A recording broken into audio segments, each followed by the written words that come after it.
Going on? We're back. And before we start, I'd like to say I'm sorry. I did not think it would take this long to get the second episode out. I'm just a busy guy. A lot of work, a lot of other stuff. But we are back. And before we get into the recruiting ahead of our SEC season opener against number 11 Florida, I did want to run two things by you. So the first one would be, they're both mods to add on to this. The first one would be one that adds a playoff. So we could modify the game so that there's 4 teams or even more that make a playoff at the end of the year instead of doing the BCS games like it is currently. I have it ready to go, so just let me know in the comments what you think about that. The other is an off-season progression system, so that it's more realistic and less like random, and also includes like more transfer logic or going pro, etc. So again, let me know that in the comments, and also if you want to make sure you don't miss the future installs of this series, if you're subscribed, make sure you click the bell and you should get a notification whenever I upload. So I'll just walk you through recruiting real quick. A few things have changed. We got rid of people that we were just getting blown out on and moved some points up on people that we like. First of which is our 90 throw power quarterback, Damon Everett. We're in second behind A&M. We're already maxed out on him. Same with our power back. Only third place there. Offered them both scholarships already, I believe. I'll have to actually double check that. And besides that, we're relatively close on everyone, so we're just going to keep putting points into them. Added a few guys that weren't getting looked at though, so I need to reallocate some of these points, which I'll just do quickly before I start the game. But nothing crazy has happened, no signings or anything. Yeah, getting blown out on a couple of these guys. Let me make sure I get to the athletes because I know we have a lot of them. But yeah, that's pretty much it. I'm going to reallocate some of these points and do some scouting on these guys, and then we'll walk through the game plan and face number 11 Florida. Alright, I'm back. I just added a couple formations. Didn't have enough in the shotgun in the first couple games, and I also added my audibles because I forgot how they worked in this game. I looked at the preview, and Florida does have the number 5 in points per game and offense per game, etc. They've only played once, and that was against Toledo, so it doesn't really say much about them, but I feel like we're going to be unstoppable considering, you know, they gave up 204 yards rushing to Toledo, and that's the name of our game. Before we start, let's go to our skill tree. We have an upgrade available, so we're going to go down to us, and we want to focus on ball security because we're going to build that side of the tree first. That's what we do. That'll be that. I think that saves it. Alright, and now I'm going to get into the game.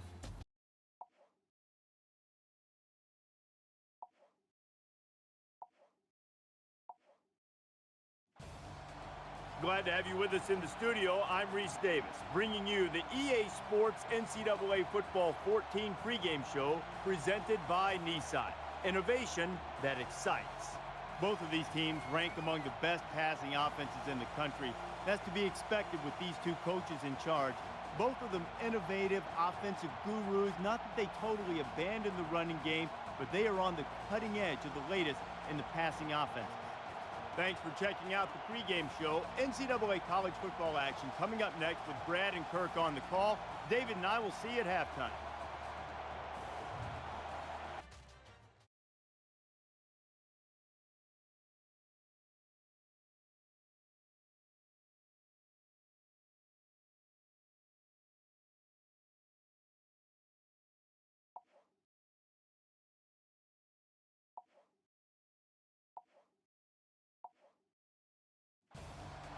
Glad to have you with us in the studio. I'm Reese Davis, bringing you the EA Sports NCAA Football 14 pregame show presented by Nissan.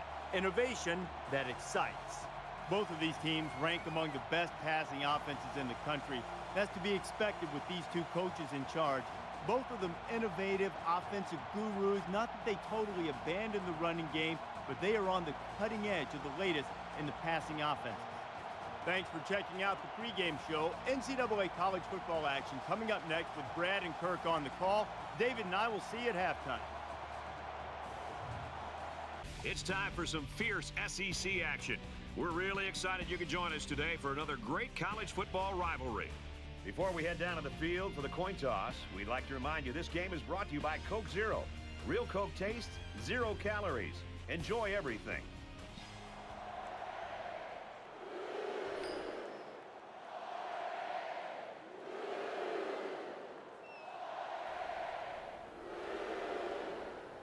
Here comes the offense. All right, it is game time in the swamp against the Florida Gators, ranked 11th in the country. Gave up a field goal on defense, but now we're out on offense doing what we do best. Evans just running over defenders, kind of just sticking to our game plan, especially early and only down 3.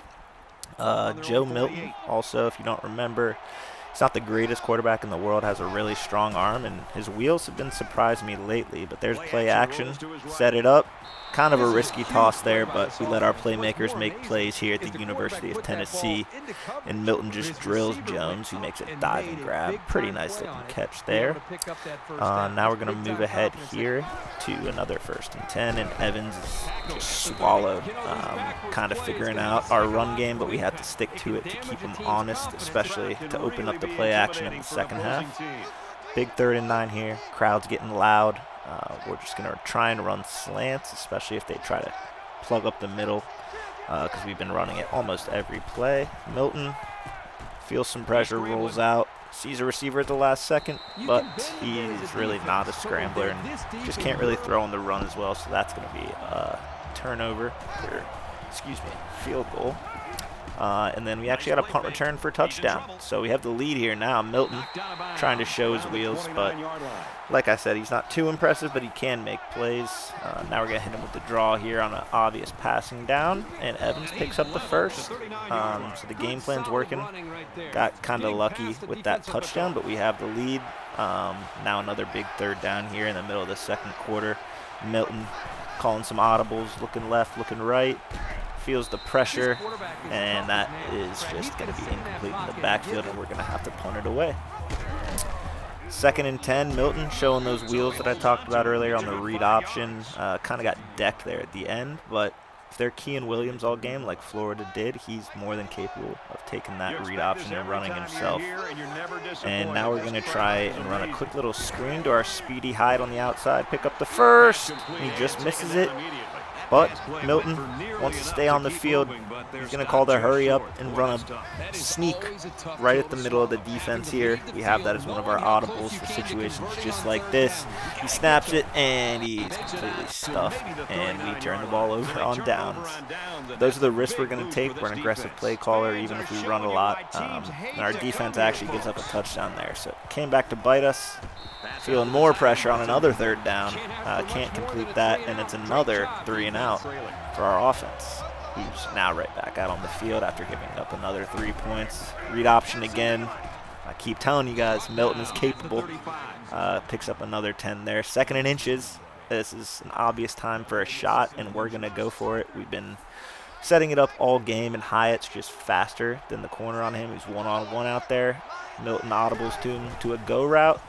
Pumps left and just launches it deep right. Jalen Hyatt catches it, and he takes it to the crib. And we take the lead in the middle of the 3rd quarter here. That's a, 70-yard touchdown pass? What a perfect throw there from Milton, too. Great speed from Hyatt. Does what we need him to do, one-on-one. And we are going to take the lead with the extra point. Back again here now on 3rd and 10. Another bad first 2 plays. They're really cueing the run, but we're going to try and pick up 10 here. Milton's changing the formation, a full heavy package, but switches it to play action, get the defense thinking about what we might run. Fakes it to Evans, looking for a receiver, and he can't throw on the run again and just misses his tight end there. And we're back out for another drive. Florida now has a 7-point lead, 24-17, and coming towards the end of the 3rd, we need to start making some stuff happen, but stay true to our game plan. We're running up the middle with Evans, who has space, can't make the move on the last defender, and he also gets decked. Didn't get anything on the next 2 plays, and now we have another 3rd and 10. See if Milton can do something here. He drops back. Looking. He's Now looking. He's trying to scramble. Just get rid of it. And he does. Throws it into the dirt, and that's fourth down. Defense is standing strong, at least. Hold them again, keeping us in the game, and we're going to keep pounding it right at them, as we do best. Evans has some space there. Picks up 7. That's why we need some better tight ends and maybe even blocking receivers on the outside just to open up more space if he does bounce it. So we'll think about that as recruiting starts to rev up here. We're going to keep it on the ground again, though. Evans gets the first down. And we're just kind of moving down the field with ease right now, doing what we do best. But Milton has not had a great game throwing, aside from that deep ball to Hyatt and that one great effort by Jones on that diving catch. But we have first and 10 in Florida territory. What's Milton going to do here? He calls the motion. Looks like we're going to run it again.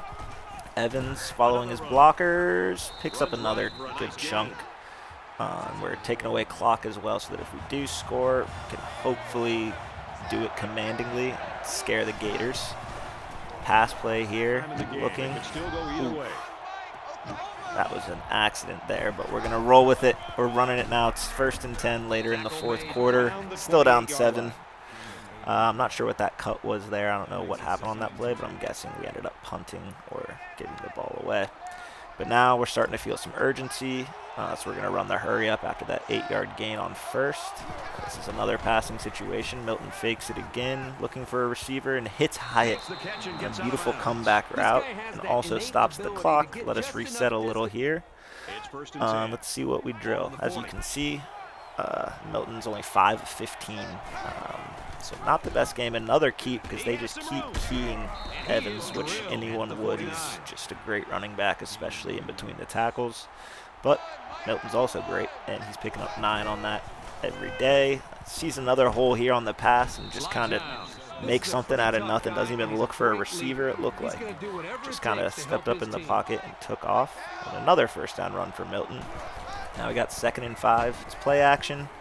We're looking for our running back, and that's intercepted by Helm, who's going to take it the distance. The last thing we needed there, down 7 in the fourth, was a pick 6, and that is exactly what we do.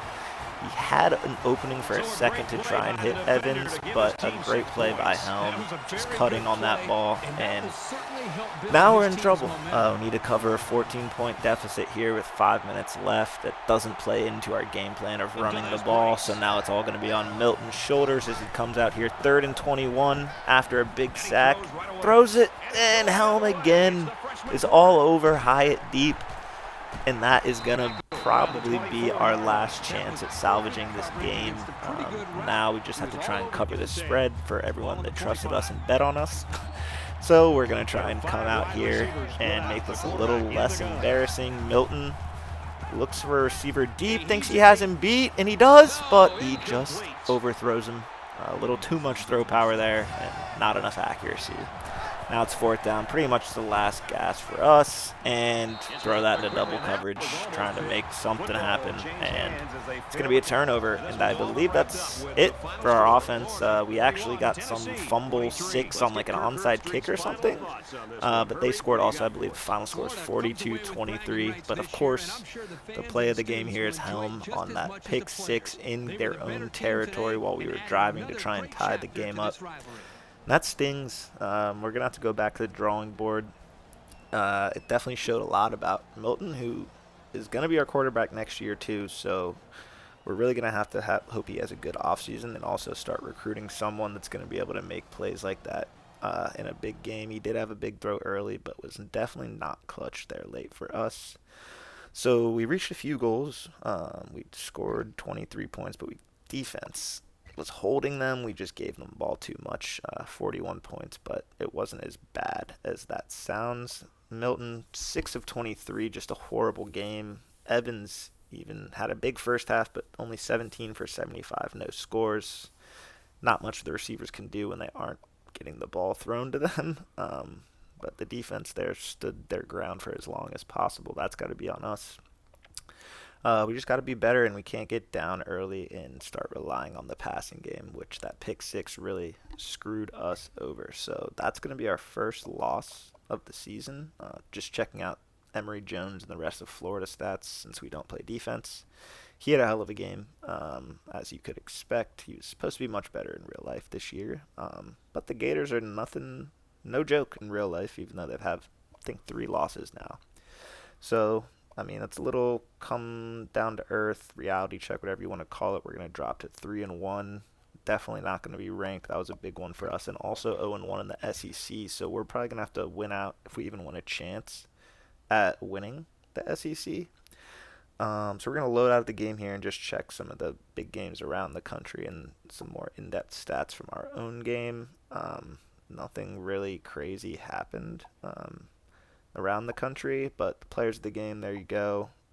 Kind of just went through the same exact players, but no real surprises there. We're going to advance the week. We do play Southern Alabama, which I am not going to include in the video because we play Georgia the next week, which will be the next gameplay you see from me. But we'll quickly just check in on some top 25 rankings and the Heisman watch just to keep you guys updated. I'm going to do some recruiting. Hopefully we take care of Southern Alabama easily, which I actually already played the game. We do. And then we'll be 4-1 heading into Georgia in the rest of the SEC season. You can see here some of our recruits, including both the quarterback and the running back that we're after, are ready to visit. So we'll get them coming to campus soon. Here's the Heisman watch. Kyle McCord is number 1. I don't know if CJ Stroud is injured, but Ohio State also has Teague in there at 4th. Sean White from Arizona State's down at the bottom. Kind of completely different than real life. Here's the top 25 polls. Also pretty different. Oklahoma at number 1. They just got ranked 8 in the college football playoff poll. We're not receiving any votes. But again, Florida stays at 11. So it's not a horrible loss for us going forward. But like I said earlier, make sure you're subscribed and ring the bell so you catch the next parts. I know they're very inconsistent, not really on a schedule. But thanks again for watching. Leave a like, leave a comment about the mods, and VG can drop that beat. Peace.